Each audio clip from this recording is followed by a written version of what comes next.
ఇదిగోండి మన దగ్గరికి మన హైదరాబాద్ నుంచి వచ్చారు. ముందు వీళ్ళకి 9 ఆటలు ఇచ్చాను, పాలు బాబిండే. తర్వాత వచ్చి ఇగో ఇప్పుడు ఒక 6 గేదెలు అయితే ఇచ్చాను. ఇగోండి లోడు. ఏ ఊరు నుంచి వచ్చారన్నా? గట్టిగా చెప్పి వినపడదు. ముందు వచ్చినప్పుడు ఎన్ని తీసుకున్నావు నా దగ్గర?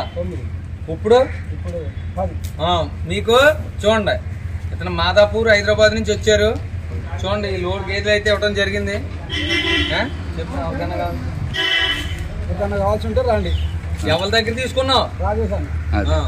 చూడు చూపెట్టండి. ఇదిగోండి ఈ లోడ్ గేదెలు అయితే హైదరాబాద్ వెళ్తున్నాయండి. చూడండి అలాగే చెప్పడానికి రాజేష్ గారు